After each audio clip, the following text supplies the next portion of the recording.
मजे मजे की जादुई कहानियाँ। एक से बढ़ के एक कहानी, आपने बिल्कुल कहीं नहीं जाना, पूरी तीनों कहानियाँ सुननी हैं। बहुत मजा आएगा। ये पुरानी हवेली की कहानी तो सुने। वह एक रात थी जब गांव के लोग एक पुरानी हवेली के बारे में बातें कर रहे थे।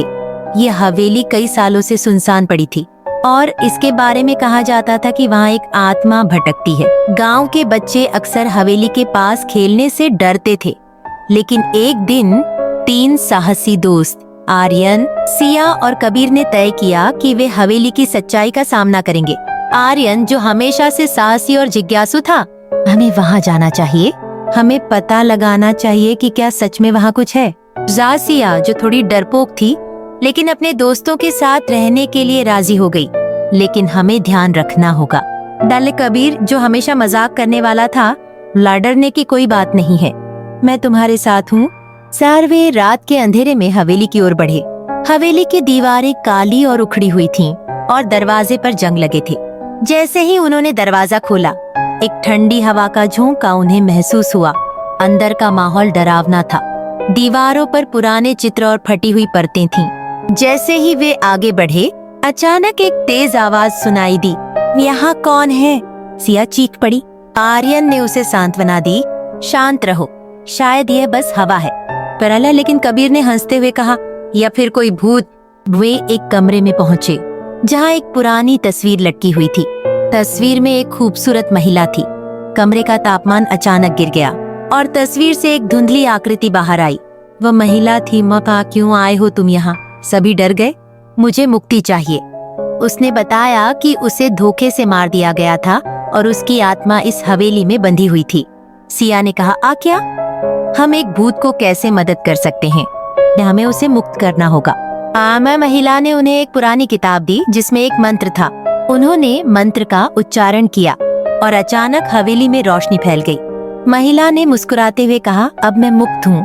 पांडले और वह धीरे धीरे धुंध में खो गई। जैसे ही वे हवेली से बाहर निकले, उन्हें एहसास हुआ कि डर और साहस में एक बड़ा फर्क होता है। उन्होंने एक दूसरे को देखा और समझ गए कि सच्ची दोस्ती हर डर को पार कर सकती है। एक पुराने स्कूल की कहानी। एक बार की बात है, एक छोटे से गांव में एक पुराना स्कूल था जिसे बच्चे बूढ़े फुसफुसाते गलियारे पैनी यीली के नाम से जानते थे। इस स्कूल के एक कोने में एक लंबा और अंधेरा गलियारा था जहां हमेशा अजीब सी आवाजें आती थी। बच्चे कहते थे कि वहां पर एक पुरानी किताब है जो हर किसी के दिल की इच्छा सुनती है। गांव की एक चंचल लड़की मीरा ने ठान लिया कि वह इस रहस्यमय किताब को खोज निकालेगी। मीरा हमेशा से साहसी और जिज्ञासु थी। उसकी सबसे अच्छी दोस्त राधा, जो थोड़ी डरपोक थी, ने उसे मना करने की कोशिश की, लेकिन मीरा ने उसे आश्वासन दिया कि वे साथ में जाएंगी। एक दिन जब सूरज ढल रहा था, मीरा और राधा स्कूल पहुंची। उन्होंने धीरे धीरे फुसफुसाते गलियारे में कदम रखा। जैसे ही वे अंदर गई, उन्हें एक हल्की सी फुसफुसाहट सुनाई दी। यहाँ आओ, मुझे खोजो, पहलान आवाज ने कहा। मीरा ने कहा, ये तो हमारी किताब की आवाज है। दरअसल राधा ने डरते डरते कहा, भाई क्या हमें सच में जाना चाहिए? मीरा ने राधा का हाथ पकड़ा और आगे बढ़ी। उन्हें गलियारे के अंत में एक पुरानी किताब दिखाई दी जो एक चमकदार रोशनी से जगमगा रही थी। जैसे ही उन्होंने किताब को छुआ, किताब ने कहा, या मैं तुम्हारी इच्छाओं को सुनती हूँ, बताओ तुम क्या चाहती हो? बललाता, मीरा ने कहा, हम चाहते हैं कि हमारे गांव में हमेशा खुशी और दोस्ती बनी रहे। पर किताब ने मुस्कुराते हुए कहा, सब तुम्हारी इच्छा पूरी होगी, लेकिन याद रखो, खुशी और दोस्ती की रक्षा करना तुम्हारा काम है।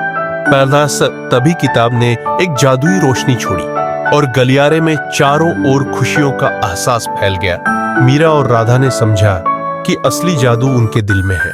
उन्होंने गांव में सभी बच्चों को बुलाया और बताया कि खुशी और दोस्ती का मतलब एक दूसरे की मदद करना और साथ रहना है।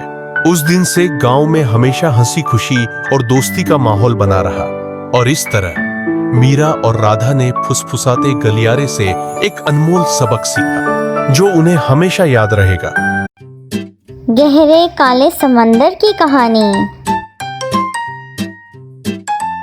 साहसी एक समय की बात है। एक छोटे से गांव के पास एक रहस्यमय काला समुद्र था। गांव के लोग इस समुद्र से डरते थे क्योंकि कहते थे कि उसमें अद्भुत जादुई जीव रहते हैं। लेकिन एक साहसी बच्चा जिसका नाम नीलू था हमेशा इस समुद्र के बारे में जानने की इच्छा रखता था। नीलू ने तय किया कि वह एक दिन इस समुद्र की गहराइयों में जाकर उसके रहस्यों को खोजेगा। एक सुबह नीलू ने अपनी छोटी सी नाव ली और समुद्र की ओर चल पड़ा। जैसे ही वह समुद्र में उतरा, पानी का रंग गहरा काला था और लहरें अजीब सी आवाजें कर रही थीं। नीलू ने डर को अपने दिल से निकालकर साहस दिखाया। उसने अपनी नाव को आगे बढ़ाया और अचानक एक विशाल काला साया उसके नाव के नीचे से गुजरा। वह घबरा गया, लेकिन उसने हिम्मत नहीं हारी। नीलू ने देखा कि साया एक विशाल मछली थी जिसकी आंखें चमकती थीं। मछली ने कहा, डरो मत छोटे बच्चे, मैं यहां तुम्हारी मदद करने आई हूं। इस समुद्र में कई रहस्य हैं, लेकिन तुम्हें पहले एक परीक्षा पास करनी होगी। नीलू ने हिम्मत जुटाई और पूछा, क्या परीक्षा है? पहला सा मछली ने जवाब दिया, तुम्हें 3 प्रश्नों के उत्तर देने होंगे।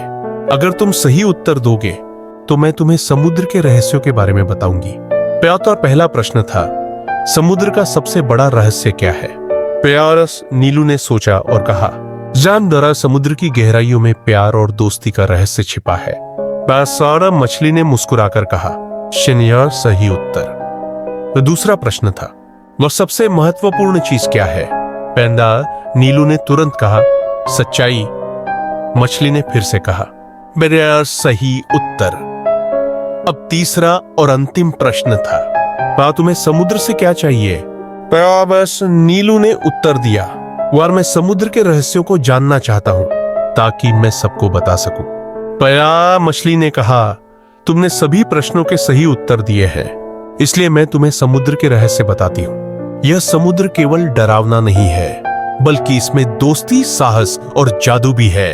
बेलियान उसके बाद मछली ने नीलू को समुद्र की गहराइयों में ले जाकर उसे अद्भुत जीवों, रंग बिरंगी मछलियों और जादुई पौधों का दर्शन कराया। नीलू ने सीखा कि डर से परे जाने पर जीवन में कितनी खूबसूरत चीजें हो सकती है।